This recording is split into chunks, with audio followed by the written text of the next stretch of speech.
சுவையான சேமியா கேரட் பாயசம் எப்படி பண்ணுறது பார்க்கலாம். ஃபஸ்ட்டு வந்து நெய்யில் கொஞ்சம் முந்திரி பருப்பும் கிஸ்மிஸும் வறுத்தெடுத்துடலாம். நெய் சூடானதும் கொஞ்சம் முந்திரி பருப்பு சேர்த்துடலாம்.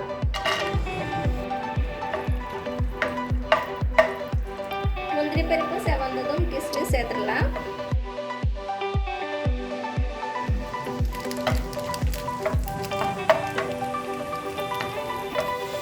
நல்லா கோல்டன் கலர் ஆனதும் வெளியில் எடுத்துடலாம். இதே பேனில் வந்து சேமியா வறுத்துடலாம். மிதமான சூடுல நல்லா வறுத்துக்கோங்க.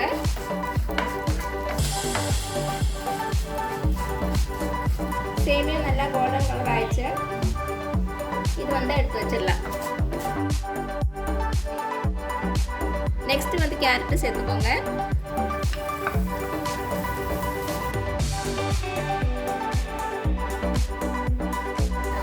தேவையான கொஞ்சம் நெய் ஆட் பண்ணிக்கோங்க.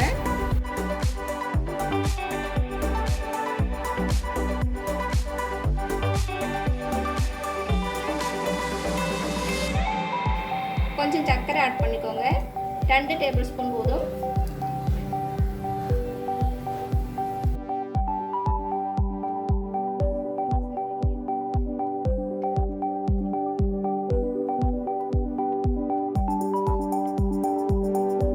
கேரட் வந்து ரெடி ஆயிடுச்சு. இதை வெளியில எடுத்து வச்சுக்கலாம். இப்போ பாயசம் பண்ணுறதுக்கு ஒரு பாத்திரத்தில் 1/2 லிட்டர் பால் சேர்த்துக்கோங்க.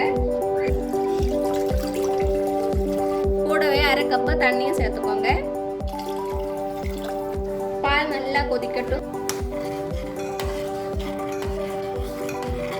பால் நல்லா பாயில் ஆயாச்சு. இப்போ இதில் நம்ம வறுத்து வச்சிருக்க சேமியா சேர்த்துடலாம்.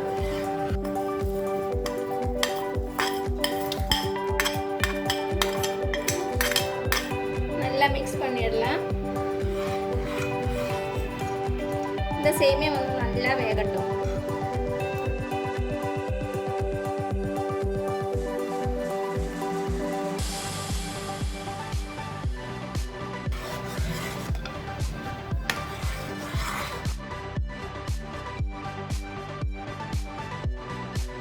இப்போ சேமியா ஓரளவுக்கு வெந்தாச்சு.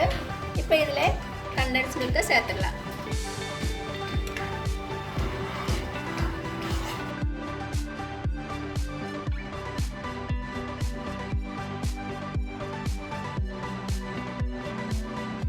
நல்லா மிக்ஸ் பண்ணிக்கோங்க.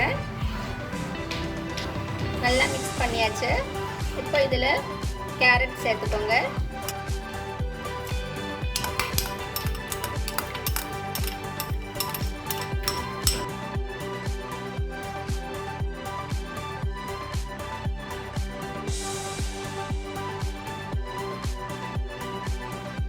கேரட் சேர்த்துட்டு இது நல்லா கொதிக்கட்டும். ஒரு 2-3 மினிட்ஸ் நல்லா கொதிக்கட்டும்.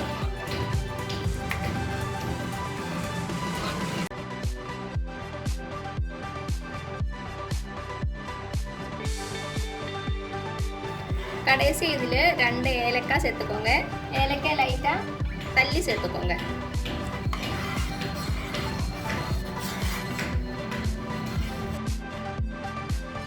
இப்போ நம்ம பாயசம் 2-3 மினிட்ஸ் நல்லா கொதிச்சாச்சு. கடைசியாக கேஷ்யூ நட்டும் கிஸ்மிஸும் சேர்த்துக்கோங்க.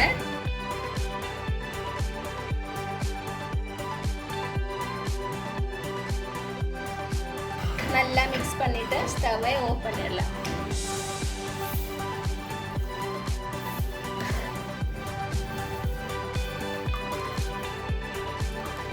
இவ்வளவுதான் டேஸ்டியான ஹெல்த்தியான கேரட் சேமியா பாயசம் ரெடி ஆயிடுச்சு. கண்டிப்பாக வீட்டில் ட்ரை பண்ணி பாருங்கள். உங்களுக்கு இந்த வீடியோ பிடிச்சிருந்துச்சுன்னா மறக்காமல் சப்ஸ்கிரைப் பண்ணுங்கள், லைக் பண்ணுங்கள், ஷேர் பண்ணுங்கள். தேங்க்யூ.